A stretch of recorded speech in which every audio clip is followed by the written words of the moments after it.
nightmare. No It just problem. happened too every John, time. I did give you a minute.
probably, I have a couple of like.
If we could rise and say the Pledge of Allegiance to the flag.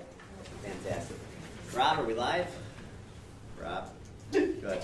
You ask me to say it every time, so I'm going to continue to say it. I pledge allegiance to the flag of the United States of America and to the republic for which it stands, one nation, under God, indivisible, with liberty and justice for all. Okay. Happy Monday, everybody. Hopefully it was a good one, and if not, well, we've got tomorrow. So we have a couple presentations tonight. Our first one is going to be our guys from SCI and DGA. Gentlemen, how are you? Good. How is everybody? Good. I'm very disoriented here. We've got the board on We're the this other way. side. Yeah. I'm over here. It's over there. Okay. So don't look at me. Look over there. I'll try not to. Rob has some new equipment I think he's testing out, so it had the ViewSonic closer to him. So we'd like to give you a quick little update about the capital project and the items that have been going on last month for the project. So again, this is your typical slide with our budget on here. Nothing really new here, but there you can see a picture to the right. We did start the steel erection out in the front main entrance, so we started last week. I will disclose we've had some COVID-related labor issues with that crew, but they are returning this week to continue that work. So just to go through safety, quality, and all that, again, we've had no safety incidents on this project to date. And quality, there's been no issues throughout the entirety of this project. As far as cost goes, you can see as of the end of April, that is where we're at. We're about 79% billed. You know, it doesn't really seem like it, but we're really that close to the end of this project. It's about 3 months left, so we're getting down to the wire. You can see our total contract value of just under $13 million with some of the changes that we've thrown into the project. And then, unfortunately, the change order section at the bottom, it hasn't changed since the last project. Before the last project, or last meeting, we wrote some big change orders for that alternate 10 toilet room work, which I snuck in there before our last meeting. And over the last month, there haven't been any new ones written to the contractors. So every of those numbers at the bottom should hold from last month, as of right now. Or as of, I'm sorry, the date of April 30th. To the right, there's just another picture of that main office area. Paint on the walls, painted frames. There is a ceiling in that hallway now. That picture was taken last week, but there's ceiling installation starting in there. Just to give an update on the project itself, like last month, there's a few remaining items over at the other school that we're planning on tackling over the summertime. That includes a new window in the nurses, the terrazzo base and infills in the building, and then all of the exterior entrance work at the main entrance and the bus loop. That's all still holding until the summertime, in which we'll take care of that when that comes around. For the middle school, high school, just in Area B, you know, like the last board meeting, I mentioned in the now guidance suite, any remaining mechanical work is actually the mechanical contractors are going in there in the morning, doing a little bit of work, and then the remaining of that work will finish up over the summer. The main office, as mentioned before, ceiling installation started. The duct work is near completion. That's why we can't quite finish the ceiling yet. And then millwork installation is to start this week. All that cabinetry in there, kitchenette, etc. Conference room. And then just a quick update, alternate 10. You know, again, with this alternate 10, we can't get into too deep into it right now because we're keeping those toilet rooms for the students. But we're doing all the rough piping, and that's done. So that's getting insulated as we speak. And we're just kind of getting in there, getting as much done as we can until the school year ends, and we can really start demoing out the existing toilet rooms and get that one going really quickly. Area C, the main thing is that main entrance. I think the last meeting we talked about the trenching that was being done, all the concrete footers and piers that were being poured, and now all that has been backfilled, and the steel installation, as I mentioned, has been started in that main entrance. And then going on to the windows, window installation is continuing as we started before. We're very close to being done with the whole main part of the front of this building, and we've snuck around to the back of the building where we've completed the technology room back there and 2 of the music rooms. With the windows right now, we plan to be attacking a lot of the spaces that don't have asbestos-containing windows, and that's going to keep going until the kids are out of school, and then after that's when we'll tackle the asbestos-containing windows. We'll get the abatement guys in here and we'll take care of those. Just a couple quick more pictures. We have a picture of that main entrance, secretary area, new windows in the back, soffits and some duct work in the ceiling. The next picture we have that steel work that did start last week at that main entrance. And then to the right of that is that new toilet room in there that is completely tiled now, and the ceiling is actually installed in that room. And then if anyone has any questions, I can answer those. And then I just added another picture of across the front of the building there where we installed all those new windows. The top part of the windows, maybe you said it and I missed it, but to finish that off, what is that? What do we need to do there? So those are some panels that we just were going back and forth on for some changes. So those are coming in. We were under some changes, some lead time issues, so we changed up the product a little bit, but it's all good and it's all coming in now. It's a conversation we had back and forth about changing it and approving it on all ends. Will it match the frames? I'm sorry. Yeah, the colors, Yes. the color of the, yeah. Yes, it's all going to remain Yep. the same as it was before. Okay. Yes. Yeah. Or originally planned for, I'm sorry. Any other materials that you're waiting on that are not coming in? Not at the moment. That's the last thing we had a conversation about, and we were able to kind of call an audible on that, and we got that coming in. Nothing else though. Oh, that's Razo flooring for elementary school is Yes. already here. It's not here, but it is. We have heard that it is here, and we are asking. Oh, sorry. We're asking every day for a date of when that's going to be here, just pounding them every day, just to make sure that it's here on time. Here in this location. This location. Is it in this country? I can check for you, I don't know where, you know. All right. So, Ted, so, I've never gone through a capital project before, but you say it sounds like we're nearing completion, we're getting closer to that end.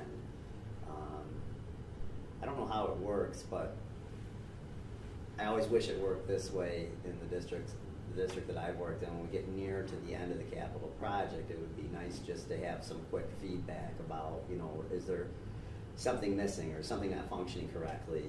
For instance, our counselor, we got all new windows, right? The whole building got new windows, but they forgot hers.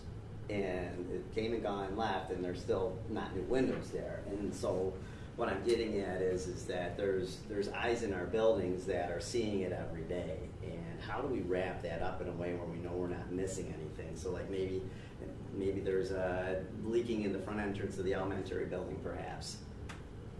How would we be able to identify that it's there and then it's rectified before we move on to something different? Yeah, I think there's a number of different levels there. The first level is obviously DGA's out here every day, and they're going to be starting lists. So as we get to the end, there's going to be multiple lists that we're going to consolidate into one master punch list. And so they're going to be looking for stuff. They're going to start a list. The contractors may be aware of stuff. Oh, I got to fix this. I got to fix that. Then we're going to come through and do a sweep of the building, as well as our engineers. And then usually the way I've seen it happen is that the district will channel some, because you have people in every room. The district will channel comments through, for instance, Jordan, potentially. Then he can bring them to us, and we can wrap all that stuff up into one thing. But we want to know about everything because, we can't see everything you guys are going to see. So if you see little things that we might have missed, we want to know about them and get them on there.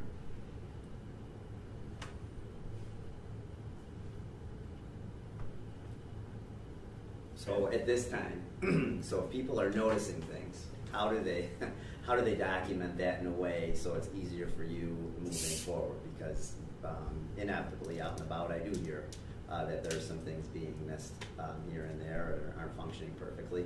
And I'm not throwing you guys under the bus. I know if you were to vet my workmanship over at my house, there are probably some things that aren't perfect there. But how could we start to formulate a list, or would we talk to Lynn? Would it go to Jordan? I just want to make sure that we don't get to the end of this and then it's like, oh boy, I said that wasn't working and it never was addressed. Well, if there's a ticket if there's an issue in the building, they put in a ticket. Who But sees one of the those tickets, thoughts, though, Christine? usually it's a custodial help ticket. So I would say though with the capital project issues, I would say let your building principals know so it's funneled up through, so then they can bring it to the admin meeting and we can get it to Jordan and consolidate a list at that point in time, and then John and I would bring it to the OACM meetings and get it to the contractors, between John and Jordan and I.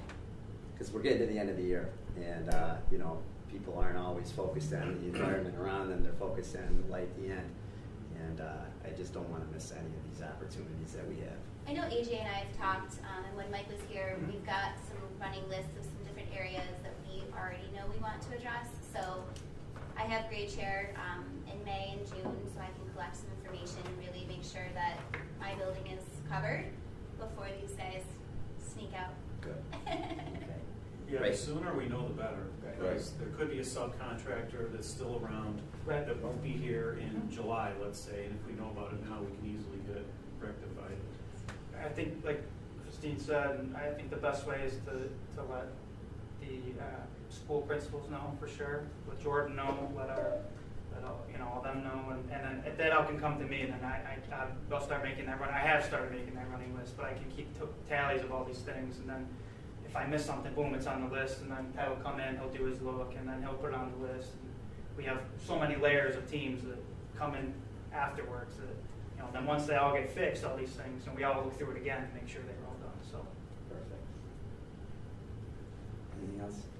I mean, the other thing is that we will hold payment for probably a significant, I would say, factor of what's left. So let's say there's, $10,000 left to do. We're probably going to hold much more than that as an incentive to come back and fix those items so that there's no final payment until that list that these guys end up having is checked off. You know, we obviously want Jordan to sign off on that, and John's and Christine's and everybody to be, okay, the list is done, we can do final payment to whatever prime contractor.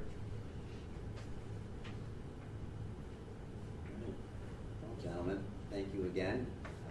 No problem. It's a pleasure as always. We're good? Thanks, guys. Yeah, Thank you. Thanks, Ted. Thanks, AJ. Yeah, well, good night. Yeah, you too. Thanks. All right, next presentation is Officer Alejandro. Talk a little bit about what's going on here at Oakfield. Thank you all for having me. Let's see if I can work the PowerPoint presentation. It's been a while. Yeah, but you could do forward that way. I'm going to try the remote. All right, so being that it's May, I've been here now almost the entire school year, so just kind of wanted to talk and give a recap of what I have done so far this year, what I am doing currently, and then some of the trainings I was able to attend because of being at the school and the opportunities that it's afforded me. So if you have any questions, feel free to interrupt me. So every day I have a certain allotment of tasks that I do that I've kind of programmed into my daily routine. I don't necessarily want to do death by PowerPoint, walk through each one, but pretty much every day I start off by checking the day before's previous calls. So it's not necessarily in that order, but I like to check the area to see if any of our families are impacted, if our students or teachers maybe had law enforcement interaction throughout the day. I do that normally on my way in because I have a computer in my car, so when I first sign in at my house, I check, so I know what I'm coming into. When I get here, I try to make sure I'm walking the campuses, the hallways, making sure I notice anything out of the ordinary. If there's a car parked overnight that's not typically here, some teachers get here earlier than others, you start to know what vehicles are here, what's suspicious, what's not suspicious, and kind of build on that. One of the things I try not to do, although I have a routine, is I try not to build habits, because unfortunately people pay attention to those habits. So I do pretty much the same thing each day, but I don't necessarily do it in the same order or the same path. They say routine is bad for police officers, and unfortunately that is the case. So one of the most important tasks I think I do each day is, I call it like a visual inspection of the faculty, the kids coming in. I try to see if I can see any abnormalities on their facial features. Are they coming in? Are they normally happy and laughing with their friends? Or today are they kind of sullen? Are they their heads down? Does it look like they're wearing the same outfit from yesterday to today? Am I picking up on those little things that could lead me to believe that maybe they're a student in crisis? Maybe something happened that we didn't involve law enforcement now I'm unaware of. So those are little things I'm trying to see as kids are walking in each day. So I might be at the back bus loop, trying to see the kids coming in through there. I might be standing out front trying to see. There's only one of me, and there's a few different doors, but I try to get around to see what's going on with our students. So after I perform that visual check, I normally will do a physical inspection. So the door's locked, they say the pledge. At that point, I know that all the exterior doors should be locked to the outside, so I'll do like a perimeter walk to the building, make sure all the doors properly latched, everything that should be locked, locker rooms for morning practices, and those things are secured. An open door is probably the worst thing a school could possibly have, whether you guys are aware or not. In almost all instances of bad events happening in a school, it starts off with the door being unlocked or unsecured. There's very few instances where someone physically breaks into a building. So I'll assist with the parent drop-off at the elementary school. Some of you have seen me out there, whether that be opening doors, helping get kids out of the building, helping the elementary school get in. So typically high school, then as we're settled in, everything seems secure. I'll touch base with the counselors, the principals, and then I work my way over to the elementary school and I kind of restart that process. Throughout the course of the day, besides visual and physical inspections throughout the school, I try to attend study halls, lunches, interact with kids in the hall. I try not to be in my office, like segregated to myself. I try to mix in and have those one-on-one conversations while you're walking to the hall. If your kid's out going to the bathroom, something like that. Just those little interactions where you say a joke or ask how the game is, I think make a huge impact. I review the security camera footage if there's anything that happens. I also check to make sure that they're actively functioning, that there's no issues with them. Myself and a few others are able to do that. Make sure that Rich and who needs to know can get those functioning if they're not. And then help plan or prepare for safety drills, if we have upcoming fire drills or lockdown drills, and go through there. So just some additional roles and responsibilities that aren't necessarily typical roles and responsibilities for a deputy or a police officer, but as an SRO, I feel like they're important, and I feel like these are almost just as important, and if more important than the physical security of the building, because as long as your mechanical systems are in place, those should all take care of themselves, and I'm just providing that reassurance. But providing counseling and support to the students in crisis. A lot of times, I find myself sitting with the counselor or Mr. Montroy, or Mr. Peterson, having conversations with students who are just having a bad day, whether that be unfortunate thoughts of self-harm or issues with other students, trying to help them work themselves through those issues and provide a different perspective, not necessarily always law enforcement. Sometimes it's just because I'm a human being who went through life, or because I have 3 daughters myself. I try to provide that perspective to the best of my ability. Perform threat assessments and mental health assessments. We haven't had to do a ton of mental health assessments. There has been a couple of cases this year in which a student was in crisis and I had to perform an assessment and determine whether or not remaining in school, going home, or going to a hospital was the best course of action. With me being a police officer, I'm the only person in the building who's certified to mandate someone to a hospital if they're in a mental health crisis.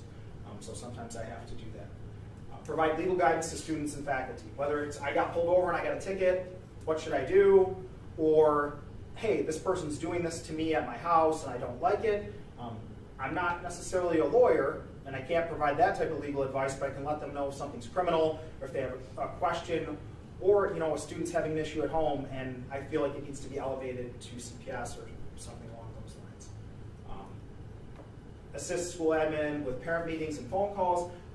I've sat with Matt, Lynn, JC, just speaking to parents about an issue or a situation, providing some additional guidance. Sometimes it might not reach a level of a criminal offense, and a lot of times it doesn't when it's in a school, but that doesn't mean I can't provide a different perspective on, in the real world, if something like this, for instance, bullying. It's not bullying in the real world, it's harassment. I can kind of word that and make sure that kids understand that outside of school, there's repercussions for their actions and how we can avoid those things. I can help with the disciplinary process. If necessary, it's not like I'm assigning detentions or anything like that, but maybe if there's an issue, they can review it off of me and see where I gauge the severity of the situation. I performed a number of home visits, whether that be because the student's not reporting to school or because a parent's reporting that they can't get their student to school. And then I'll go out with an administrator or a counselor, or social worker, and see if I can convince that child to school. And we've been fairly successful with that. I'm just having a conversation and then providing them a little bit of additional assistance, that parent that maybe can't get the kid out of bed or just kid's really not listening. And it's not an intimidation factor. If anyone knows me or works with me, I'm not a yeller. I'm not like a screamer. I'm not really that type of person. I'm more of a conversational person. I'd rather get you laughing and kind of get on my side and get you moving on than I would scream and yell. And I think that's kind of let me build better relationships with the kids. I'm not trying to scream at them at a sporting event if they're doing something wrong. I can kind of joke with them and let them know where they need to stop and where that line is. Again, assisting the student support team members, whether it be the social workers, the counselors, or administrators. And then provide after-hours assistance if needed. There are often times, and I've kind of instructed the other road deputies, if there is an issue involving a student or parent from the school, to let me know. Doesn't matter what time it is. They'll text me, they'll call me. I worked nights for the last 3 years before this, so they'll call me at 3 in the morning. It doesn't really matter, just so I can get a gauge. They might have maybe some questions, or maybe it's a student who doesn't like to be called a certain name, and I know the different name they'd like to be called. And it's helping facilitate that. I also listen to my radio, unfortunately, when I'm not working, which is not the greatest thing ever, but I can kind of text that officer that I hear getting, hey, when you go here, this is what's going on. And then just be a positive presence and a role model for students. I feel like law enforcement in this country right now is a tough gig a lot of times, but we live in a very good community. And if I can encourage some of these kids to pursue that field, or maybe to view them in a different light and build those relationships young, I've got 16 years left working in this county, and I'd rather have a positive relationship that starts now and goes all the way through adulthood when they have kids and everything like that than the first time they see me is because they're in trouble. So some of the trainings that I provided to the students this year being my first year, most of them were developed this year, and I'd like to develop more for next year and expand upon them. Traffic safety and what to expect on traffic stops, that's something I did for Ms. Glidden's class. She had asked me if I could come in and talk, and there was really no subject. It was what I wanted to talk about. And given the age group of the kids, which was mostly juniors and seniors, starting getting their license, I chose traffic safety, and by that I mean like good driving habits, things to avoid, and then what to expect on a traffic stop. Sounds kind of weird. I hope none of them get stopped, but it's what I as an officer would want someone to do.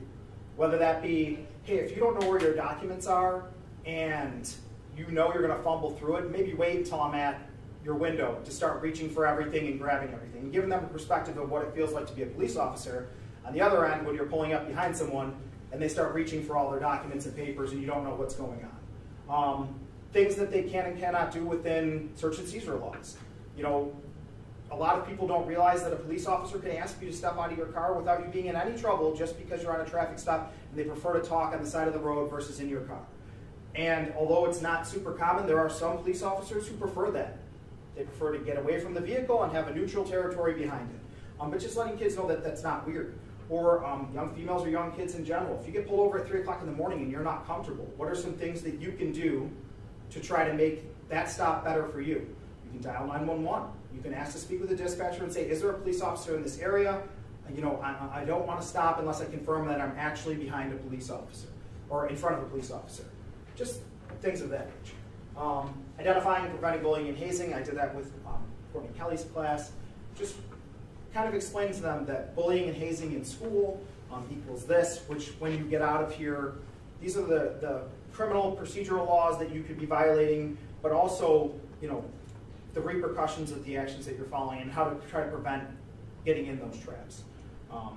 The bathroom etiquette and respecting property, that was kind of talking to the elementary kids because there were some issues with the new bathrooms kind of being destroyed and some issues happening within there. So I sat we went into a lunchroom one day and just kind of had a group conversation, myself, Lynn, and Joe, and kind of explained to the kids that they need to respect property and that there's repercussions for their actions outside of school if it gets damaged or within school.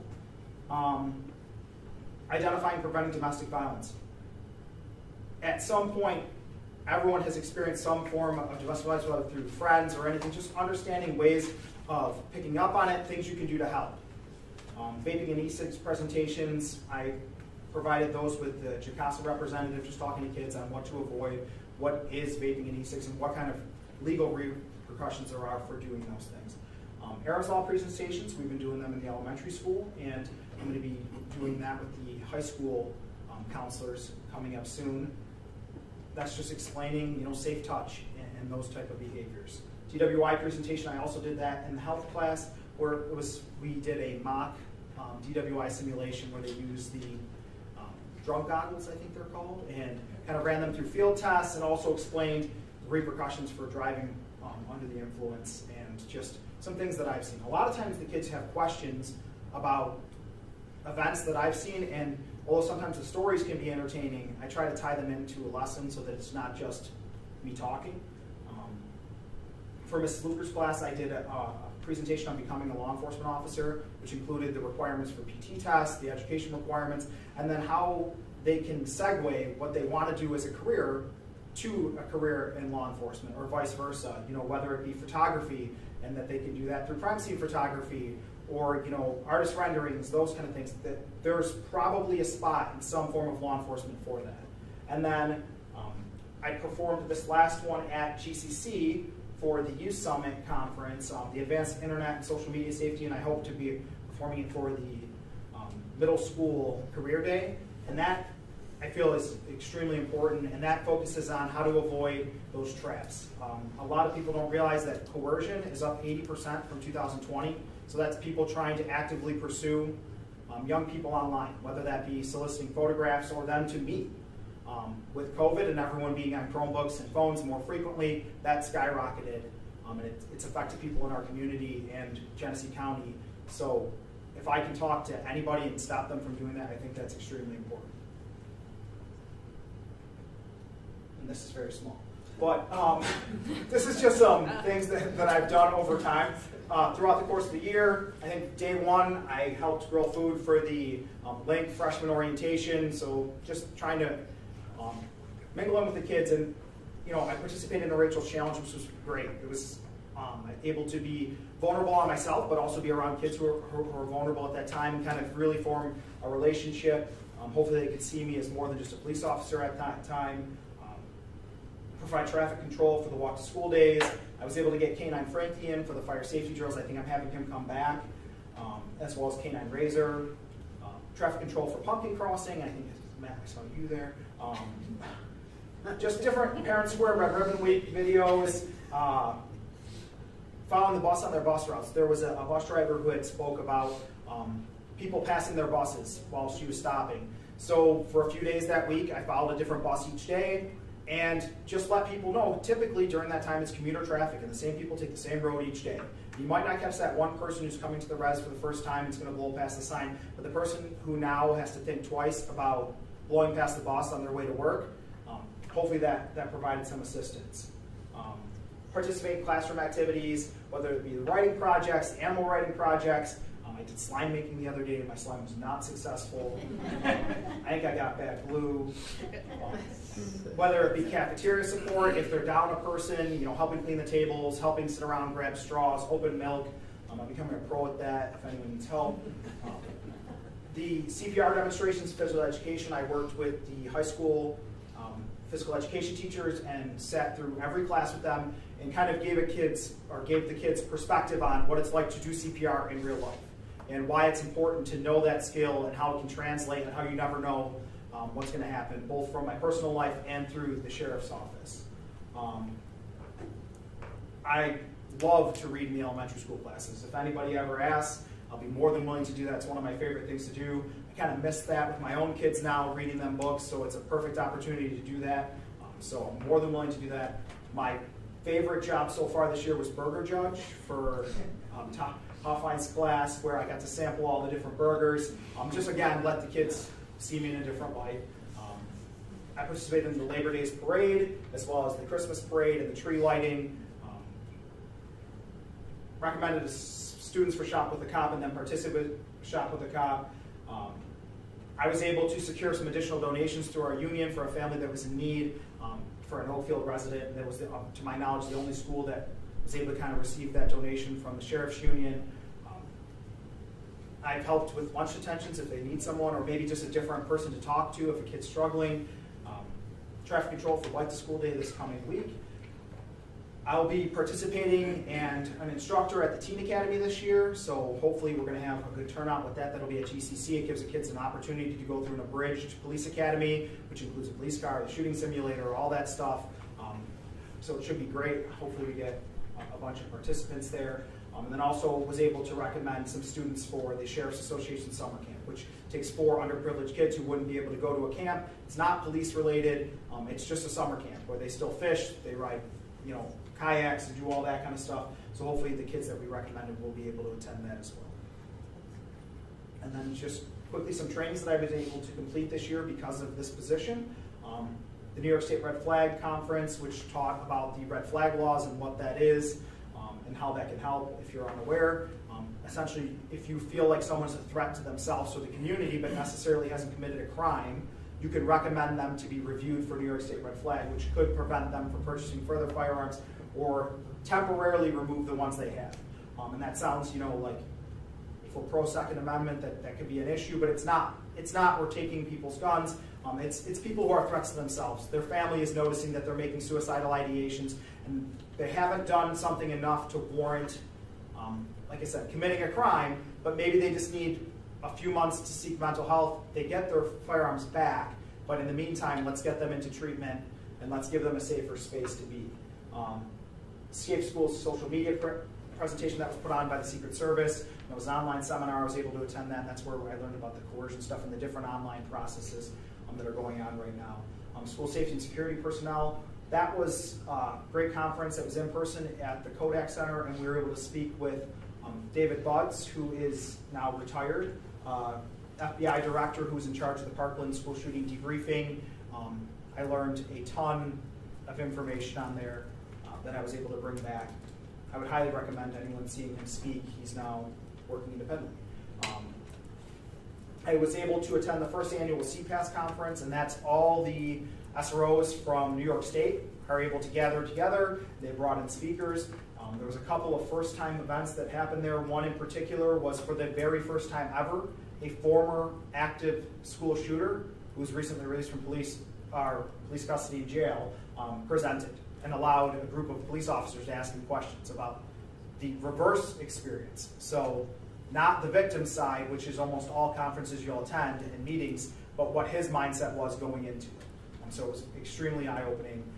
There was also the SRO who was at the Santa Fe school shooting that happened in 2018, which they call the school shooting that was forgotten. He's never spoken anywhere. He just so happened to be a former Saratoga Springs police officer and agreed to attend that conference. So those were both first-time speakers and first-time events that I was able to attend because of that conference. The Ubc School Seminar was more targeted towards threat assessment management and creating those type of teams and social organizations within your school. Assess and Progress is a threat assessment program where it gives you kind of training and experience so you can determine whether or not quickly someone could be a threat or not. Trauma, Illness, and Grief is TIC training, and that's through, I took that at Leroy Bosse's. Allows you to show better empathy, just kind of works you through scenarios. In the case of a tragedy, now because of that, if another school, heaven forbid, has a tragedy in this area, and they reach out to TIG, I could provide assistance to them through that. And then that crisis group management is with TIG, and it allows you to help organize maybe a debrief after an incident and those kind of things. And that's just a collage of some of the photos, some of my favorite photos from this year. Whether it be that I had to ask for permission to wear that Hawaiian shirt, but it was well worth it. Whether it just be like reading in classrooms or trying to be as personal as I possibly can. I try to be the same person at home that I am at school, and I hope it comes across to the kids that I'm not just a police officer and those kind of things. If anyone has any questions, that's all I have. Really well presented. I do have just a quick question. So you talked about crisis and threat assessment there, that you've received some training there, and how maybe to possibly establish teams or work within teams. Can you talk a little bit about, and I'm not referring necessarily to a singular student that's in crisis, or I'm talking about maybe possibly an outside impact, like a threat assessment team that would be. Yeah, so actually that's something I'm extremely passionate about. If you guys don't know, my older sister is a captain for the Buffalo Police Department, and she's in charge of their behavioral health team. She created their officer mental health partnership where they go out and handle mental health. But she also created their Erie County threat assessment team. So I have already submitted all the documentation over to our sheriff to try to create a Genesee County threat assessment team, which we would be the first school if it gets approved, and then you would work with DSS. You would work with Genesee County Justice, probation, and it wouldn't just be for the school, it'd be for outside agencies too, to say, you'd get someone from Walmart, perhaps Tops, large employers, to give perspective, provide a different avenue for treatment or help. Maybe they just need a job. Hey, Walmart's offering this, as an example. And you could present a case, and they don't need any information. The way these teams work is give me first and last name, or just age and sex, and what your concerns are, and we can collectively form a group to say this is what we want to do. That's something I'm extremely passionate about. So hopefully, I've submitted, like I said, to the Sheriff's Department for review, and then if they approve it, if that happens and we have outside agencies, it's a structured training in Oriskany, you go for a week. The key is, I have my own personal biases, you all have your own personal biases. You go through a unique training so that you're all on the same page. And you all have individual opportunities that you can offer to somebody, but you're all viewing it through the same lens. And you kind of get rid of that bias. So I hope that helped. No, it's perfect. I think like a threat assessment team, a mental health team in place, maybe Yep. within our school district would be a really wonderful thing where, Yep. you know, there could be at the building level and then we meet as a district and go over scenarios that could possibly happen and how we would solve them would be something that would be Yeah. really what I think your position could help. I would love it, and I hope we can not only do something as a school, which we have, you know, a threat assessment team as a school with counselors and social workers and admin and myself, but to take it to that next level, involve That's community the next members who level can we started then, talking about. yeah, who can provide that unique perspective. Maybe, like I said, it's just someone who's down on their luck and they've had trouble with employment. If we can get that portion underway, it might help with some other aspects of their mental health. So then we pair with Genesee County Mental Health to get them those services, the employment services, and now we're creating a productive member society and kind of stopping them from going down that path. Yeah, that's very exciting. It's really cool. I think your non-routines, but your you know, the way you go through the day, the trainings that you've given, you've taken, and then how you participate with your district is really what we've been looking for, I think, and really do appreciate what you've done up to this point. With the position, I do have a question. So with any position, whether it's admin or law enforcement, they say the first year is really just getting the lay of the land, right? You're getting to know all the nooks and crannies, you're getting to know the faculty and build the rapport, and then the second year is really when you start to hit the ground running with all of that information. Yep. Do you see that?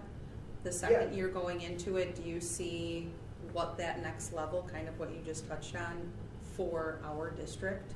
Yeah, so I feel like this year, again, it was learning how to become an SRO, and with anything that I've tried to do in my life, it's like I can't settle for mediocrity. I want to try to keep going and build on it. So with those classes or lessons that I've tried to do this year, I'd like to double that for next year. And it's ultimately a matter of how much time teachers are able to provide within their classes. But I'm not short on words. I have tons of things I could possibly teach, possibly say, and I would love to be even more involved. You know, I've talked to the people with the musicals and those kind of things. Like, I love that stuff. I would love to try to see how I can get involved in those kind of things. So I'm all in on Oakfield-Alabama right now, and this is what I'm trying to kind of encompass my career in for the foreseeable future here.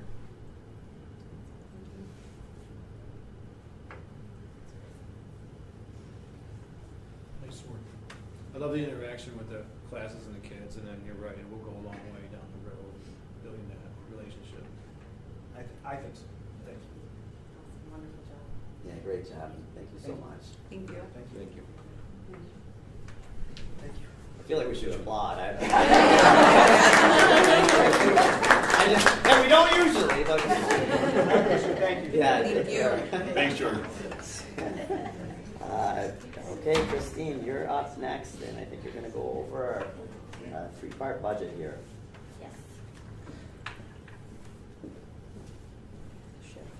You got to click it right. Yeah. Okay, this is our final budget presentation before the vote next week.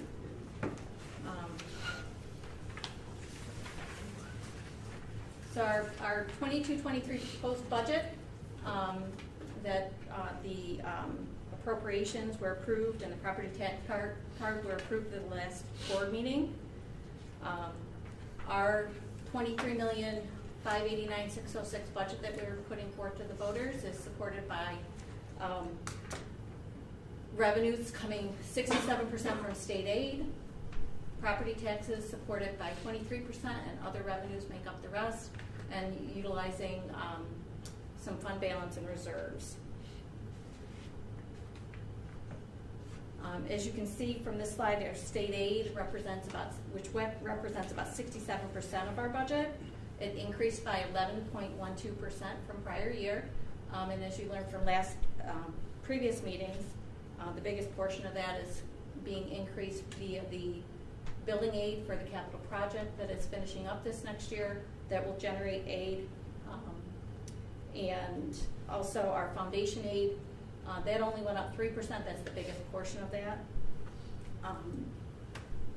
And our expense-driven aids also went up about $393,000. So also on here is the first year you'll see of the pilot for Plug Power. That's coming on. That's the first year is $308,000. We are showing an increase in the use of our reserves. That is the debt service reserve that we're using to make an additional principal payment on the ban for the capital project that's turning into a bond this next year. So that's the that and the property tax cap. Our cap was 1.97, and we are going out with a 1.1%, which generates $59,000 increase in the tax levy. Here's our tax levy history. Many of you have seen this chart before. Our trend, our average over the year since 12/13, since the implementation of the tax cap, is about 0.97. We're going out for 1.1. So the blue line on there is the tax cap that we could have gone out. The yellow line is what we did not go, what we did go to. The projected tax rates for the each town in the district. It's showing, I'll use Alabama as an estimate on a $100,000 house. The tax would go up $24 over the course of the year to about $2 a month. The expenditure side of our budget, this is in a little different format than the presentations that I've done prior months. However, this is the legal format that we have to do that, and you'll see that in the budget newsletter and budget booklet that went out. But as you can see, we spend about 65% of our revenue on the program component, which is the largest component, which makes up provides support for instruction and educational support. It includes transportation, general and special education, and salaries and benefits. Capital component's the next largest component that provides, maintaining the two buildings, including, utilities, the debt service on the capital projects, and benefits for the maintenance and custodial staff. And then the administrative component is the smallest of the three components at 10.82% of our budget, and that is what provides the overall general support and management activities for the district. This is the breakdown you're probably used to seeing of our proposed expenditures. As you can see, salaries and benefits make up the largest portion of our budget. The biggest increase you're going to see is in our debt service line. Again, we talked about this in prior meetings. First year of the capital project, first year of the debt service payment. Again, on the revenue side, you saw that that's offset a little with the increase in building aid. The equipment line is another large increase proportionately. That's because we're getting back on our bus transportation vehicle replacement plan. This year we're going to be buying 2 full-size buses. And I just want to make a little side note on this. Our transportation fleet in West, we have one of the best looking fleets around. People notice us, and it's because we take care of our buses. Josh brought up today that our annual bus inspection profile from New York State DMV, we scored 100%, meaning all of our buses pass their inspection the first time with no red flags, nothing saying you need to go back and fix this or fix that. They pass them off. So kudos to our transportation department for that. But again, we have a 7 to 10 year replacement plan on the buses, depending upon the mileage and usage. Last year we just purchased 2 vans, which we're just getting our first van this week. next week should be coming. Hopefully we'll get the second one before the end of the school year. But next year we're going back to those full-size buses, which are a lot more expensive. So that's why we increase in that line. Again, we also have that annual transfer to capital line. That is that 100K capital outlay project that we try to do one of those every year. This year was the entryways and some flooring over here at the high school, and next year is going to be the bleachers and the divider at the elementary school. We get 93% state aid on that, on those type of expenditures, so it's a good little investment, way to get the small projects done. Some budget highlights for this year. Again, the capital outlay project, we're continuing on with those. They're a $100,000 project. We get 93% aid, so we can get $100,000 worth of work done for about $7,000.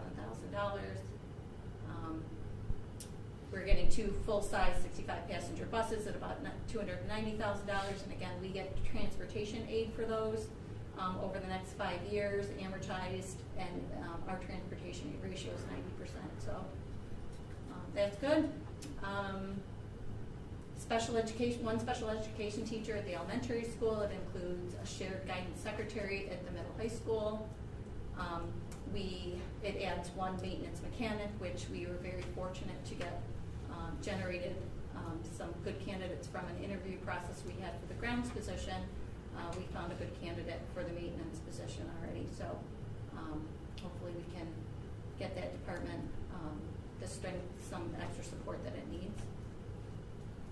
Next year we're continuing on with some other projects, our outdoor PA speaker strobe notification system. Again, that's a $41,000 approximately project purchased through BOCES aid, so we get BOCES aid on that, and that's at approximately 83% aid. Okay, and those come in future years, so we expend it now, we get the aid the next year. Professional development for staff that we have not been doing since COVID. We've started some of that this year. We're going to be continuing on with that.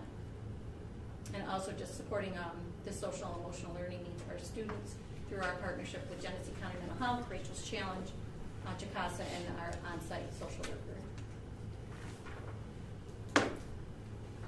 An overview of our district reserves since 2017 through 2020-21. That was the end of last fiscal year.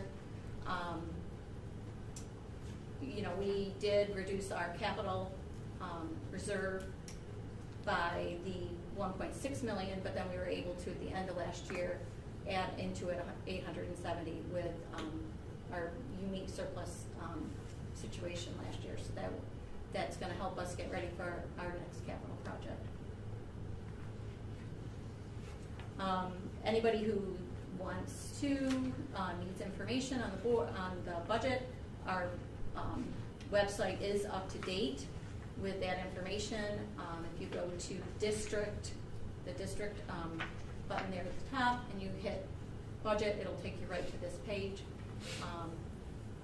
It has the dates, the times, and it also has a link to the budget newsletter and the budget booklet and all the required supplements and other information as you scroll down on who's qualified to vote and all that.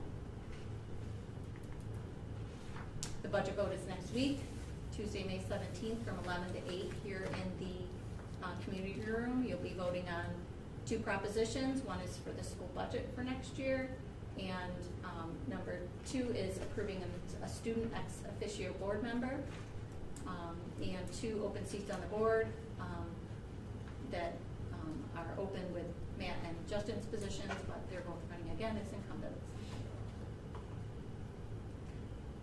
Anybody have any questions on the budget? You're all budgeted out? We've still got questions. Then we haven't been paying attention. Yeah, right. Well, thanks again, Christine. You're very welcome. Well done. Okay, on to item 3, our minutes. Be it resolved that the minutes of the April 19th, 2022 meeting be approved. Can I get a motion? Can I get a second? Second. Any discussion? All in favor? Aye. Opposed? Motion passes.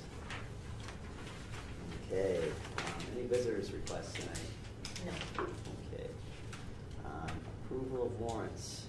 Be it resolved that after an audit of the bills, payment of the April 29th, 2022 warrant, and internal claims audit reports be approved. Can I get a motion? So moved. A second? Second. Any discussion?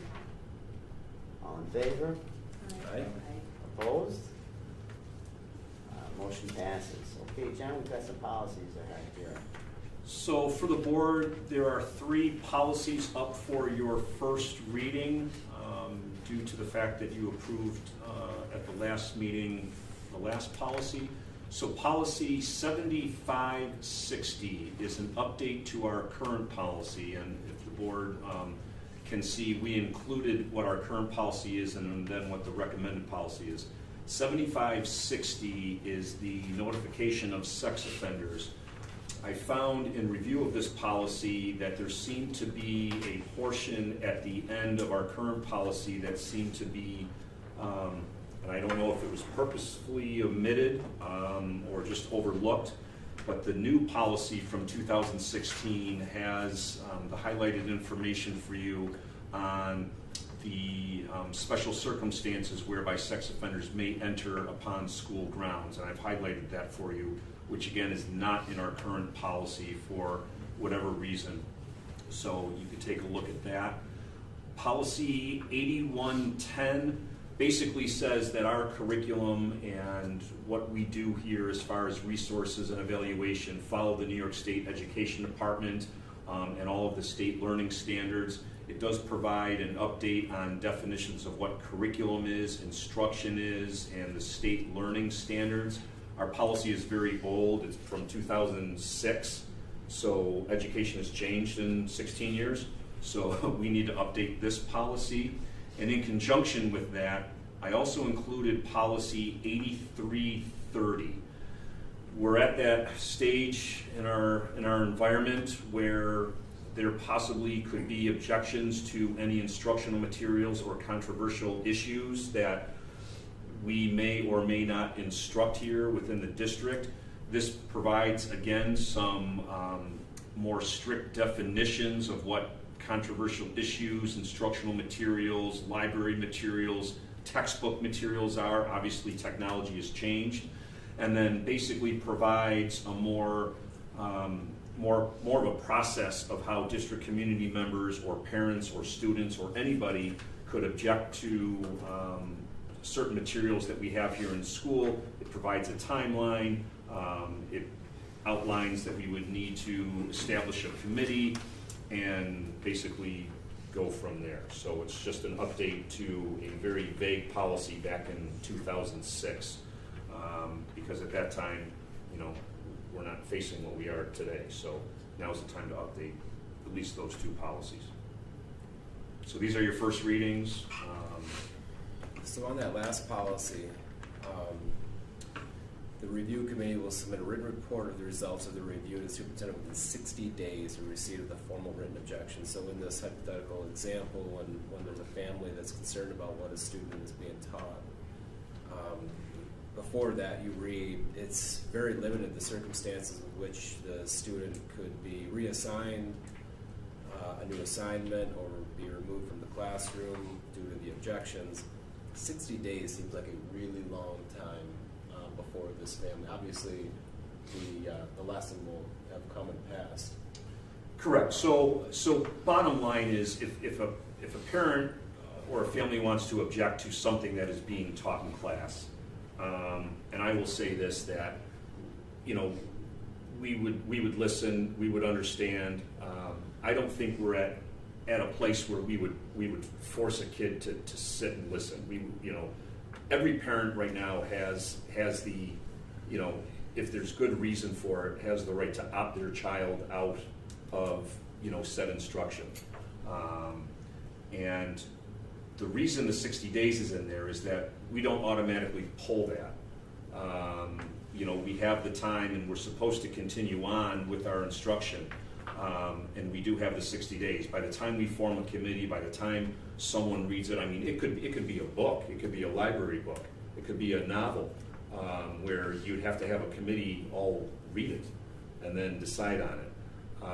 But I will say the policy is very lenient. I think we would do our due diligence to work with the family. You would be notified right away. I don't think it would take us 60 days, maybe in some larger bigger districts it would, and but I'm at that point where, you know, if there's a controversial issue or topic that's in our school system in our buildings, I would hope, first of all, that we're very transparent and we're communicating to the parents ahead of time that this is what we're going to be talking about. Let's say it's a health class, or even, you know, a social studies class where, hey, we might be talking about, you know, this and this and that. I would hope that our teachers are transparent and, you know, parents are aware of that. And that's when you run into issues where kids come home and say, hey, you won't believe what I learned in class today. And then the parents have questions, and then you find yourself kind of, you know, backtracking. I know sometimes when we watch movies, or, you know, English teachers do have novels in the upper grades. Hopefully there's the idea that the parents are aware of what we're reading or what we're watching ahead of time. It's where, you know, you may have, you know, guest speakers, or someone may be talking about critical race theory in class, which I don't think any of our teachers are experts on. You know, the topic may come up, but I don't expect our social studies teachers to spend 3 weeks on critical race theory, because it's, you know, it's a theory, it's not instruction. But, you know, and to this date, I haven't had any parents object to what we're doing here in school. And if we are going to change our curriculum, that is per board approval.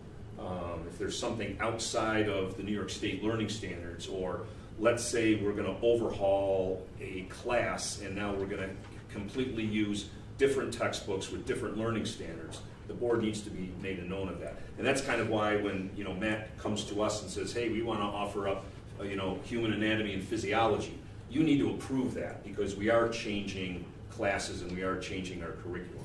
But in the end, I think some of this is few and far between. I've had one, objection to learning materials since I've been in education in 25 years.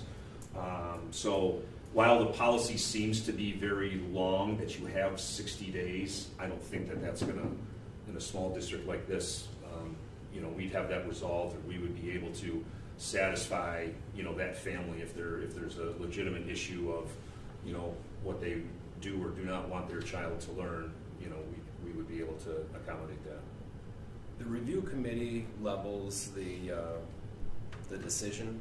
Am I understanding that correctly? Yeah, so you're supposed to have a review committee. This is not a one person decides. This is not my decision. This isn't Matt or Lynn's decision. This isn't the board's decision per se. This is where you would have multiple people. If it happens to be a library book, we would have obviously the librarian do some research on the age appropriateness, maybe the awards, what is the topic about. You'd probably have some English teachers be involved in reading it and then deciphering what it is. So it really kind of depends on the materials.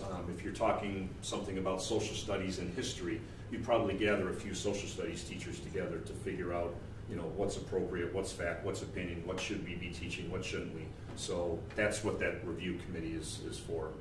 Is this is a state policy, so we're just adopting word for word a recommendation from the state? Correct. Now we can make changes to it. Some policies do have where you want to make it, you can add wording in there to your district, but this is a pretty straightforward policy on just that if somebody wanted to object to, anything that we're teaching, they would obviously write that and submit it to me. I just ask because when I say the review committee will submit a written report of the results of their review, it's a bit ambiguous to me if they're the ones that are actually leveling a decision and a verdict on this, and I guess that is the case. It's not you, though you need to appeal to the superintendent. It's ultimately us, though, right? So.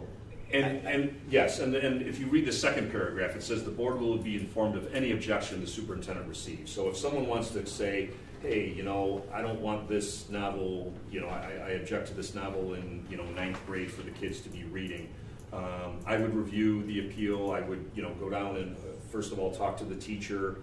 We would do our research of, how long have you been teaching this? Is this a new book? And then, of course, you put a review committee together of, again, maybe 2 or 3 English teachers. You get the librarian, people that would have background knowledge of what that is. And then, they would review it and come up with, with a determination. And then they would give that to me, and I would let, the board know of decisions. But in the end, the board has the right to, hear an appeal if the parents aren't happy, because in the end, that was the policy beforehand. You are the ones that approve the curriculum of this district. It's interesting to me, and it's germane, right, to the times, as you say, because if you watch the news, there are a lot of people that think things are being taught in the classrooms that I'm not sure are being taught in these classrooms. But if you believe what you're hearing, they're being taught in our classrooms. Correct. I'm positive that the people of our district would call us very quickly if some of these things were being taught in these classrooms that they tell us on the news. Well, it's an interesting point. We'll hear right? what- It depends on what you watch. If you're watching Fox, you hear one thing, CNN, it's another. And the reality is it's not occurring in our classrooms. Yeah, the two big things right now are Not in the these, but critical yeah, race somewhere. theory and the sex education. Sure. I will tell you, in K through 8, as Deputy Alejandro said, we are teaching Aaron's Law, but you can go right to the website. You see the standards K through 8. The PowerPoints are available. Parents were told that this is what we're doing, this is what we're teaching. We are not, and right now, more people are worried about the sex education that could be taught in 9 through 12. That has not been passed by the governor yet. If that comes down, I can't wait to see what the objectives and the learning standards are. That's where it all stems from. But- That's what we're guided by, is the standards and objectives that are set by the state and Correct. the region. So it's not as if we're just closing our eyes and pulling out lessons. Right, And and to that, our curriculum is supported by these standards. If it's not, we're in big trouble, right? Right. That's what we can lean on upon this. We're just not creating. But our to own that things. end, in certain situations, like the sex education, you're not going to take a Regents exam on it. So school districts have the flexibility, even with this diversity and inclusion and equity. Our BOCES is working on providing school district resources. How we teach that, which I don't necessarily think is a curriculum, but it's something that we model, it's something that we talk about, it's something that's just kind of embedded in conversations. It's kind of like the CRT. Not that I think that we should ignore it, but this isn't something that you ask a social studies teacher, here's 4 weeks, go teach this. There's no curriculum to it. There's an idea and a theory behind it, and should we talk about it? Absolutely. But this, again, is not something where, all right, kids, turn to chapter 2, we're learning about critical race theory, and here, that's just not happening. So, with all that, like I said, comes flexibility in how much and what do we want to, touch upon. So, The very last paragraph, there's just a bit of a typo there to clean up before we get to the next reading. This starts with if the objections are related, and it's missing the 2 there. Man, you are a Where's that, grammar Ben? hound, man. You are a grammar the last hound. paragraph? You guys can't believe what he does. Oh, I for see, our okay. emails. It's amazing. Yep, I got you. I don't even write it. Well, I'm reading it. Do I you see can't that? quite understand because So it's it wasn't missing. me. I know, last paragraph. Make I can't understand it when there's some words. I'm like, wait, I Yeah, didn't right. watch it. Objectives related to. Okay, Related to there, yep. I think the state would do better. Man, I'll get that correct. Thank you. John, on policy 7560 though, the 2016, that wasn't approved by this board, right? No, it was not. The policy services do a quarterly and a monthly update. This is the most recent update That's the most to it, recent. yes. Okay.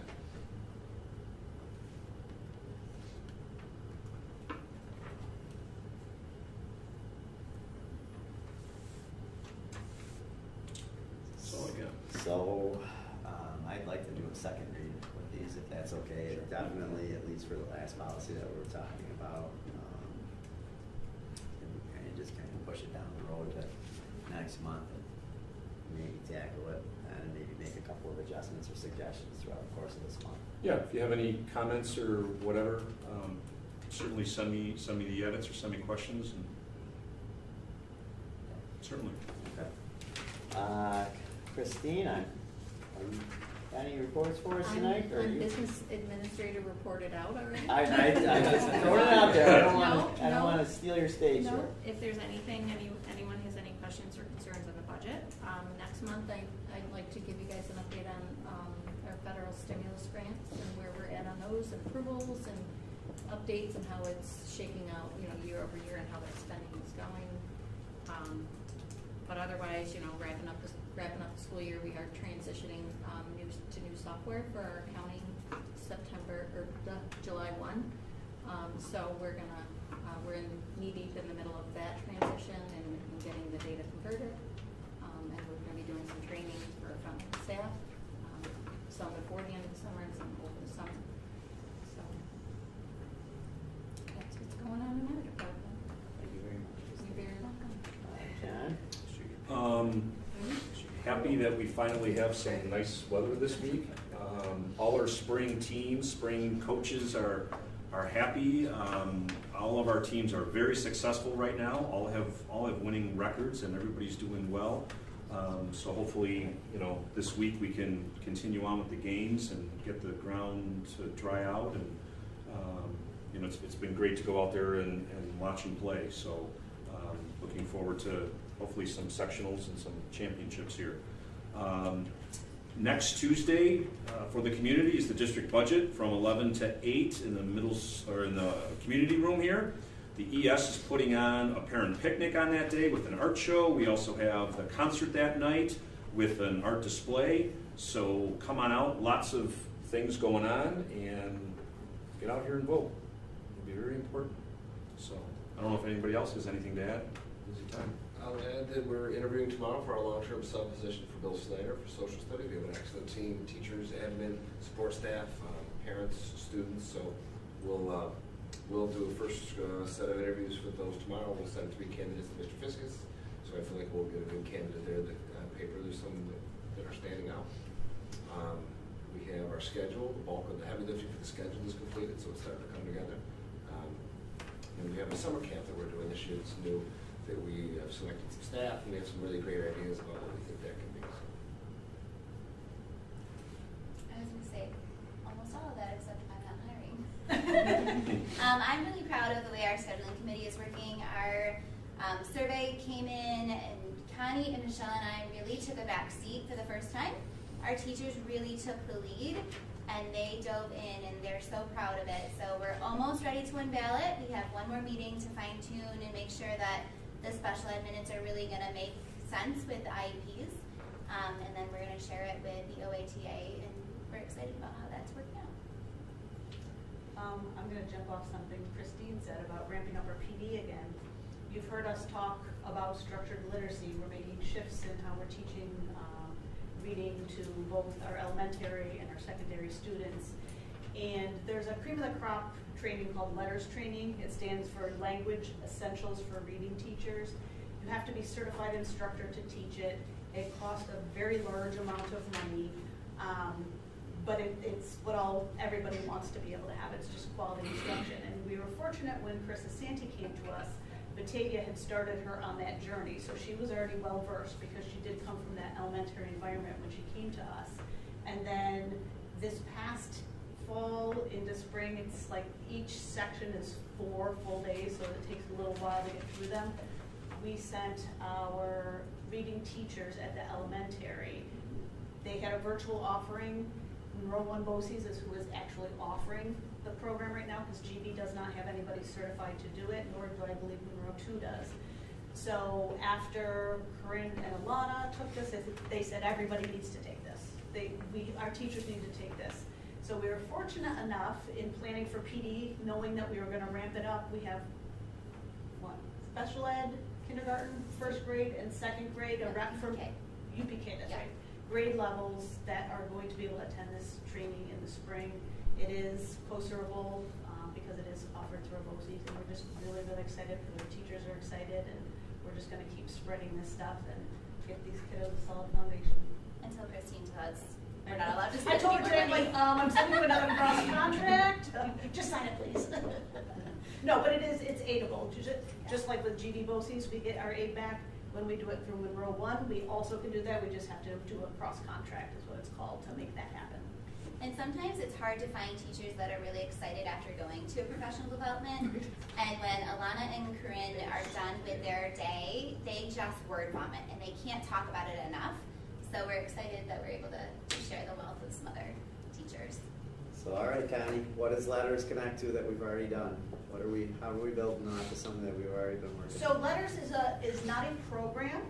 It's training in the fundamentals to support whatever is happening in a school. So for us, that will help solidify their foundational knowledge. In our early elementary, we have the Haggerty, we have the foundations. But this even moves on to our upper elementary too, to give those teachers those foundations, the things that like you and I didn't learn, to teach them. Wait a second. Yeah. I learned a miracle. Okay, how old are you, Justin?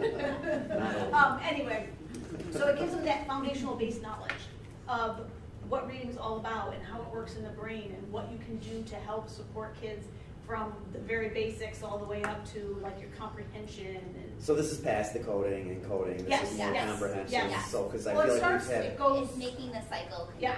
So this is applicable to any student who doesn't have rock solid from decoding, because it does start there, but all the way up through that comprehension piece. And it's not just letter name, it goes through syllable juncture, all the way. And this is super, they call it a deep dive. Volume 1 is I think 4 7-hour days.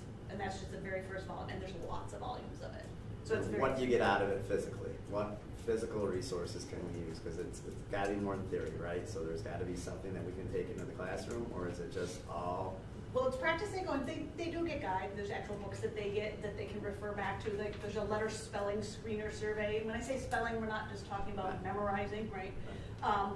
We actually, in both buildings, they've been using the letter screener already because Carissa brought it back from when she learned at Batavia, and Corinne and Lana learned it this past kind of fall into winter, so they've been using that. So there's a lot of tools for each level. Corinne and Alana are moving on to the next set of higher up ones. The offering that we were saying, we're really excited, we're able to provide some more of our teachers with this foundational. So can it be something that's incorporated with our geodes that we're doing right now? Oh, yeah, Is it it's something that we can do with 100%. RTI? Is it So- 100%. One really nice example, 3rd grade met with Connie about foundations and kind of never having taught it before, feeling like they're crunched for time and how are they going to finish the program. So Corinne and Alana worked with Connie, they went through and they were able to kind of piecemeal to say, these things can be consolidated, this is the focus that needs to happen before the next level can take place. So just having that knowledge where they can look into a program and dive in and say, don't spend so much time here, spend more time here, this group of kids needs this level, and just kind of giving that expertise to kind of break down our resources in a totally different way. It's like the PhD of reading, right? So you've got that level way up here, gives. We'll Now have we- a presentation next year. We should, next week. Finish the training first. So then we should see this reflected in iReady assessments. We should see some progress, like bigger jumps, like. Yeah, well, I mean, we hope so. That's always the hope. My be-all, end-all wouldn't be. I'm never going to put all my eggs in the iReady assessment because some kids just hate computer testing. Sure. So But what are our in other our metrics branching anyway? minds tier, you will see the gaps change the way we did this year. We've seen some slight adjustments. Last tier 3 red. You'll see that there because we're using a lot of different screeners and data points instead of just the iReady. It's exciting stuff. Marking it down on my calendar. You wanna take the online curriculum? No, You can get Oh, Justin, you My can do score's it. fine. want the 4th seat? What's that? Want the 4th seat? We'll give you a seat. Tell your new A business. seat? The 4th seat? A seat. For the training? Yeah. Oh, heck, I love it. I love it. It is virtual. 6.5, 7-hour days. I have to pay for And we're myself. gently nudging Jess Kramer to get trained so that we can Yeah, have it in GVAP. Yeah. No, Oh, it sounds exciting. No, I know it sounds really cool because I don't know a lot. I'm not familiar with this at all. Yeah, Cool stuff. it's good. It's accredited by the International Dyslexia Association. It aligns to all the professional standards for teachers of reading. Like I said, it's that Cadillac that we've just not had access to for ourselves or teachers or anyone before, and it's within our grasp now. Hopefully colleges start to teach this for their literacy Some masters. states require every single elementary teacher to go through letters training. Mm-hmm. So I'm going to shift gears and go Tell from us to be theory quiet. to making history come alive. Oh, there we go. We just came back from the DC and Gettysburg trip. It was an outstanding trip. We had a ton of fun. We had spectacular weather in Gettysburg, learned a ton about the Civil War. Kids got to see how the cannons were fired. We didn't actually fire one, but they went through how you would load it and what tools would be used. A lot of the theory to see where the armies came across for the different charges.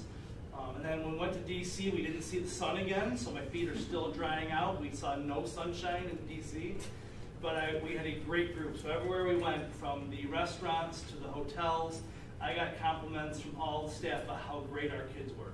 So the weather wasn't the greatest, but we had a super fun trip. They learned a ton. We saw all the veterans of foreign wars memorials. We saw all the memorials for the presidents. We just had a smashing great time. We had a ton of fun, and I hope they learned a lot. It was a great trip. And this was the group that was supposed to go in October of 2020. They finally got to go. It was good. And we'll be caught up. We're going to be in the second group in October of this school year, of next school year. We'll be back on track. It was great to finally take them out and see that. That's good. John, so I want to just follow up on that email from this morning on some of the spring sport sizes and just see what the options are, available to us at the school. Parent volunteers, in terms of getting coaches additional help, are parent volunteers something that happened at other schools? How do other schools? So the baseball modified team, it's the season, right? We're down at parks and parents are talking to us about the sizes of some of these, and we compare it to, a lot of us are involved in these youth programs. So for instance, the 12U team that I coach has 10 girls on it and 3 coaches, and all the girls have played softball before, and still short up by 3 coaches. They're a modified team, 15 girls with a great coach. Some have not played before, not a lot of help or assistance. What are the options available to us? Certainly. So there's a couple. I talked to Jeff this morning about it. So we're seeing the large numbers at the modified levels. I think by the time you get to JV and varsity, a couple of years at the modified level, kids decide to not play or do something else. So the JV and the varsity levels don't seem to be bad. It's the modified level. So for baseball, we have 22 kids on there. We've always had that thought of, do you cut kids? Do you not? Is there a way to work around it? We've always kind of been like, you don't want to cut kids. They're still young, and so even for basketball, do you have an A team, a B team? Do you have them, instead of playing 14 games, do you split them up and have them play 7 games each? What we said about modified baseball was that we would have 3 groups of 7, basically, an A, B, and a C, which I had mentioned to the board. And the first game A and B would play, and then the second game B and C would play, and then C and A would play, so you only have 14 kids there playing. Per the email this morning that they were all there that first game. I think it was just to get them all there, but I do understand it. So there's 2 ways. We could have cuts. We could start next school year with cuts. And certainly I don't want to have just 1 or 2 kids getting cut. We talked about I coach baseball, so you have about 15 kids on a JV varsity modified team. That's good. 15 kids. If 22 or 23 kids come out, you're going to have 7 or 8 cuts. We could certainly do that. Or you have 22 kids and maybe you do have an extra stipend for an assistant coach. That's really going to be kind of what the the board and the community wants. I think that's more my interest, is the additional supervision that can be given to the program, not so much focused on the cuts. Of course, some creativity needs to be had there, but the fact of one supervisor, coach, whatever we want to call it, for 22 kids or even 15 kids, safety concerns, in addition to just building a program and transition of these programs from the youth levels of what we're building in our community as we transition and hand these programs over to the school, and making sure that we're doing that as seamlessly and responsibly as possible. So it's a good problem to have, because I think maybe way back when only 15 or 16 kids did go out, you didn't have cuts, so you played, and maybe you told 1 or 2 kids, hey, look, you may see limited playing time, but you made the team. Now we have an influx of kids coming for these, I mean, the signups. I mean, you can only go by so much when the signups. You'll have 30 kids sign up, and then the first day of tryouts, you'll have 22 kids show up. People, they sign up and then they don't come out. But I mean, it is a good problem to have. I think moving forward into next fall and next school year, I talked to Jeff and I said I think the coaches need to see the signups and those first day of tryouts, and then just be very transparent with everybody, saying, hey, look, I can't take 26 girls on the soccer team. I'm only going to take 16 or 17. There's going to be a handful of cuts. That could be the real reality. I don't know, man, not to interrupt you, but like I watch varsity basketball, right? And I look at the bench over there, and there's more than one coach over there. You got Coach Krakowski, you've got Ryan, you've got, I don't know how many guys are over there. How do they get over there? Well, they're unpaid volunteers, because you have someone that's doing statistics, you have someone that's doing scouting. So at the varsity level, there's a lot more to it. Sure. Modified, but they're over there, right? It's probably coach's discretion to some degree, so. We've never approved anybody to be over there that I can recall.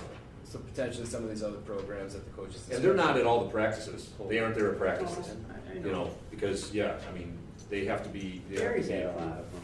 Gary's But had a lot. we've got players, for example, coaching first base.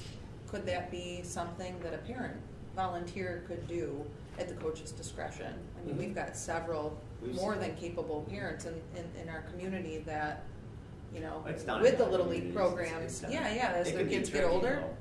Sure. It can be a tricky thing. But how do we get a player off of first base coaching and put an adult over there?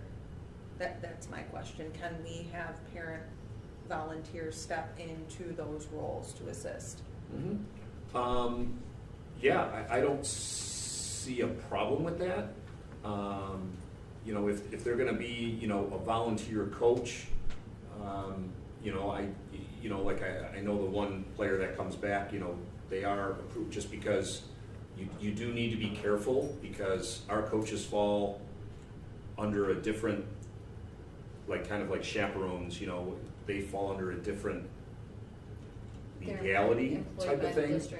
You have a parent volunteer that all of a sudden does something or says something on the bench or whatever. We don't have any recourse. Right. So you have to be very careful with who's selected and who's there, compared to a coach that we approve, that we have as a stipend that's working for the district. So To Justin's point, sorry, Dan, to Justin's point, we're already doing that, right? Yes. In the varsity basketball team, so there's a mechanism for approval of that, or trust, and maybe some risk that the district is incurring already. Correct. In a program, Yeah. sorry, Dan. So there would be opportunities, if somebody internally wanted to be an assistant or be there as a chaplain, they could do so with these larger teams, versus a person from the outside, because I understand what Christine's saying. Liability-wise, they're not part of the district or employed by the district, so then you're at risk. And we don't have a stipend position for a modified assistant softball coach or modified assistant. So you approve the extracurricular coaches based on what's in the contract. Not that we couldn't do an MOA if we have 22, but are we going to have 22 and 2 coaches, or do you sit there and say, we're going to trim it down to 15 and, so. I can't remember in all my years playing sports here at this school not having an assistant coach for any of the sports that I did. Soccer, Comparatively, I don't see it going in other districts. I see. I wouldn't have known. I mean, there was a, Yeah, because I know Mike has, Mr. Grice, right, but I know Mr. Anderson. I went in the gym today because Modified was in the gym. There were a lot of kids around, and he was the only one. There's balls flying everywhere. and to that point, not just for the players, but also for that one person that's trying to do everything with 22 kids. That's tough. It's tough. Sure. Yeah, it's a tough job. Well, I just wanted to have a little discussion about that and see what the possibilities were, and maybe, there could be some cost analysis to your point, Dan, if you're saying maybe it should be somebody within the building, what are we talking about appropriating for that? But I would also say there's plenty of people sitting on those sidelines that have been involved for a long time, Well, you look at the sidelines, and some of them have coached longer than our current coaches have. And that's to no discredit of the coaches, but there's definitely some resources there that could be tapped into. And I think it's tough, seventh graders coming in, many of them have probably played t-ball, maybe some, haven't played, house ball. And so seventh grade, there's a lot of growing up to do, a lot of maturity. So modified, you're not worried about winning. It's all about skill building and just getting out there. By the time you get to the JV level, like I said, and if I play in 7th and 8th grade, and boy, I know that I'm not good. I'm probably going to do something else. So like I said, our numbers do kind of dwindle when you get to JV and varsity. I don't know, I guess I'm not in favor of either way of, cutting kids or letting them play, but maybe they don't play as much. That's a tough call. We have had cuts on the modified level. I know there was cuts. Yeah, but it's When I was in school, basketball at least, I don't know if we had cuts.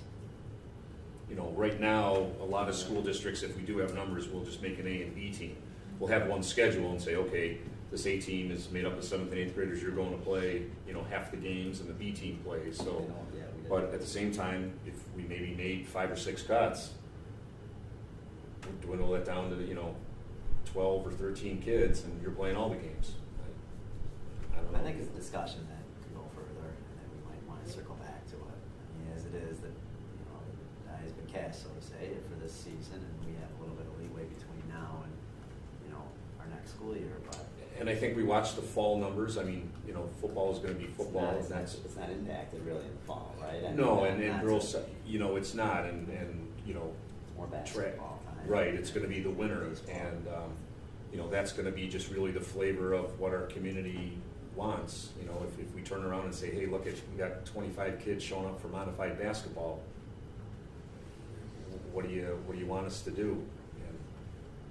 Well, there's going to be a couple arguments there, right? And Sure. to go into it, there's the argument of the parent whose kid is like fantastic and has played on different travel teams and is ready to go, and they want to play, start, and get their minutes, right? Mhm. And then there's the other side is the kid that's really just looking to play and is excited to be a part of a team, and they want that experience. And I get both sides, Mhm. right? Like I get both sides, so we have to kind of round out that conversation and see what we can do to make it fit everybody, hopefully. Yeah, I mean, it's great to have the amount of kids that are coming out. It's great to see our teams being very successful over the last few years. Yeah, it's nice to. Is that it, John? Yeah, that's all I have. Okay, on to new business. Be it resolved that items 8.2 through 8.5 be approved by consent agenda. Can I get a motion? So moved. Second? Second. Any discussion? All in favor? Aye. Opposed? Motion passes. 8.6, we have a donation. Be it resolved that the donation from the PTO be accepted. It was a nice donation of $500 to be used to purchase courtyard toys for the elementary school. Can I get a motion? So moved. Can I get a second? Second. Any discussion? Thank Mike, you. yeah, Mike can say thank you. Thank you, thank you. Yes, thank so- you. So thank you very much for that. All in favor? Aye. Opposed? Motion passes. Carla, do we have any communications tonight? No. Okay. Non-discussion roundtable, I think we kind of just had it. Can I get a motion to be it resolved that the Board of Education will enter executive session at 7:31 p.m. regarding the employment of certain employees? Can I get a motion? So moved. Okay. Second? A second. All in favor? Aye. All right, motion passes.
Oh, you did?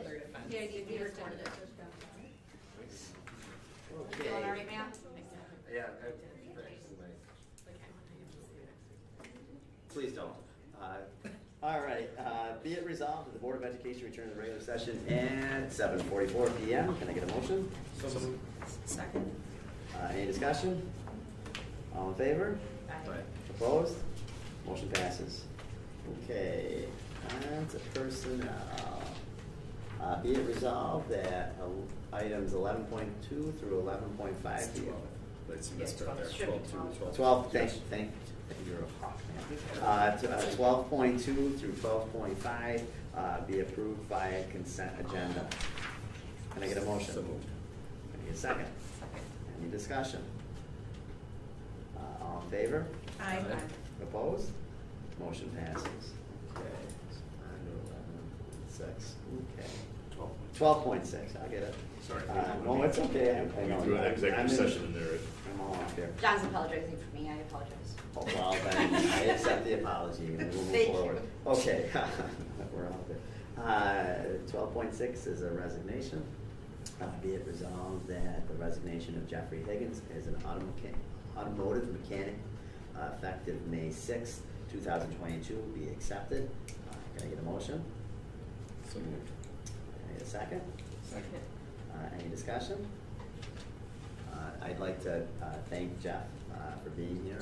16 years. And that service is to be really appreciated to be with us for that long of a time period.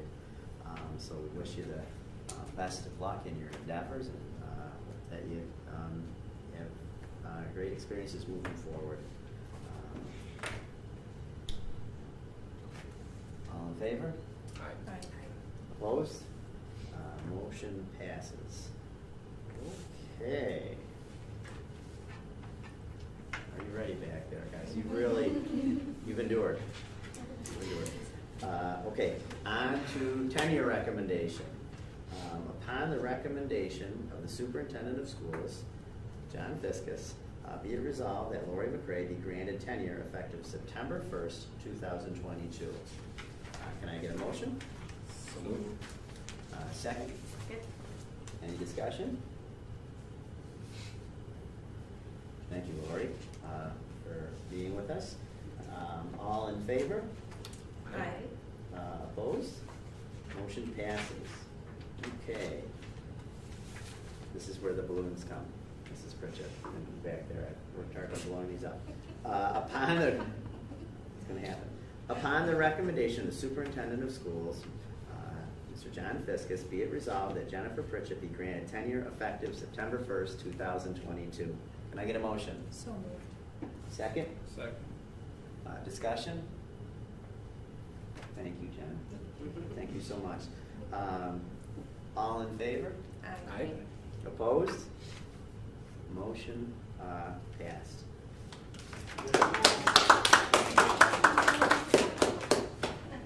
All right. Upon the recommendation, this will be another tenure recommendation. Upon the recommendation of the superintendent of schools, Mr. Fiskus, be it resolved that Holly Juliker be granted tenure effective October 23rd, 2022. Can I get a motion? So moved. Can I get a second? Second. All in favor? Aye.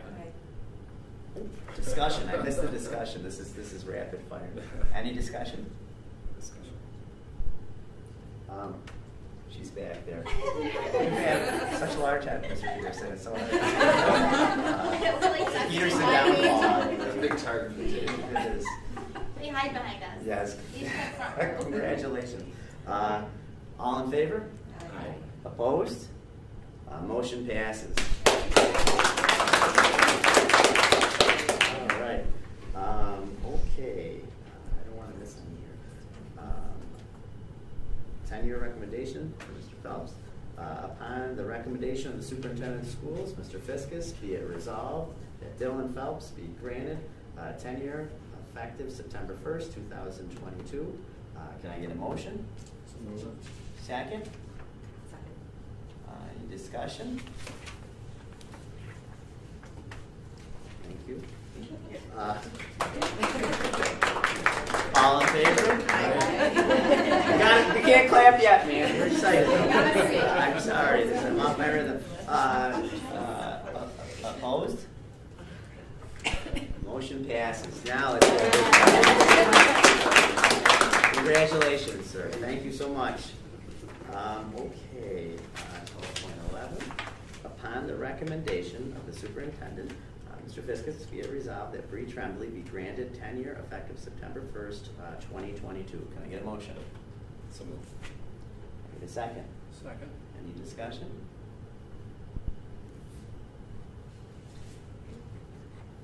All in favor?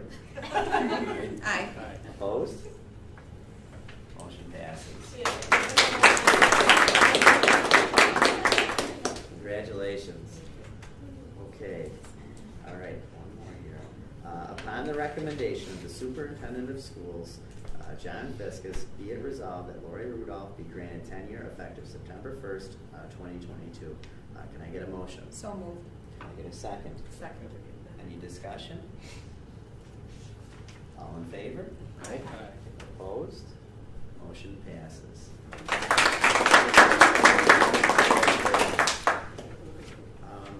Okay. Wow. I think that might be a record for tenure. That's a lot. That's impressive. It's a great number, actually. So it's time for our closing remarks. Dan, we'll start with you this time. Okay. Ah. Congratulations again on receiving tenure. It's quite an accomplishment, and thank you. And we got 4 or 5 weeks left, and it's the long haul. So all the best to everybody, and let's get through the school year. Thanks, Dan. Maria? So we're just coming off of Teacher Appreciation Week, which is very near and dear to my heart. So I just want to first and foremost say thank you to all of our incredible, amazing, talented teachers that we have here at OA. And also congratulations to everyone on their tenure tonight. Thanks, Maria. Mr. Lamb? Yep, congratulations, folks on the tenure. Budget vote, May 17th. Everybody show up and vote, and I'd like to get more votes than Justin, so please vote. Oh. Don't vote for Justin. Milkshake? Milkshake. Everybody? Yeah, I would like a milkshake. Okay. Actually, All right, it's official. So I'll just give you the order. Good luck tonight. Thank you. You got me last time. I still am upset about it. Not as much recruiting this time. Well, you're in trouble. Jack, go ahead. Congratulations to all of you guys for tenure. Thank you again for Teacher Appreciation Week. Very, very appreciative for all you do. Happy Mother's Day to all the yesterday's mothers of teachers, administrators, everybody who we know sharing the duty of being a mom and a professional, and it's a tough deal. So thank you to everybody for all your hard work, and happy weather coming soon. Yay, spring sports was actually spring, maybe. Yeah. Boy, it was nice tonight to have a whole meeting and only see COVID one time. It was in your budget. So Sorry. shame on you, Shame on me. Christine. But I do feel like we're definitely moving forward here. It is wonderful to have you guys be a part of this tonight. Some of you, it's not your first time you've been tenured, and that's a cool thing. So it really, I think, speaks to your caliber and maybe your age, Jen. We won't talk about that. I do appreciate what you do here. Teacher appreciation is great, but to just have it for 1 week,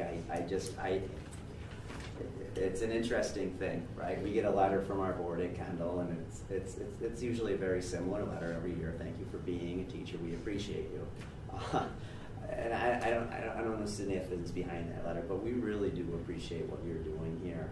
The fact that you're here to show up tonight and be able to hang out for this amount of time, that shows your commitment to this school district, and it's acknowledged.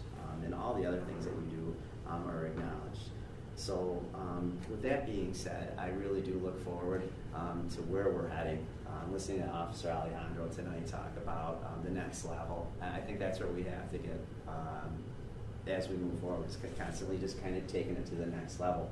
And the longer we're here together, the better that we can function in heading towards that next level. And I'm very happy. And so as much as Matt jokes around, I am really looking forward to possibly my wife and myself voting for me, and then maybe getting in to serve a few more years here. So please do come out and vote. I think this board is really works well together, along with staff and administration, and see great things in front of us.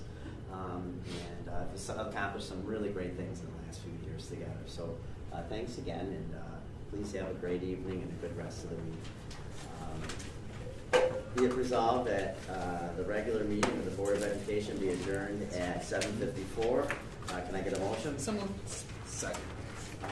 Any discussion? All in favor? Aye.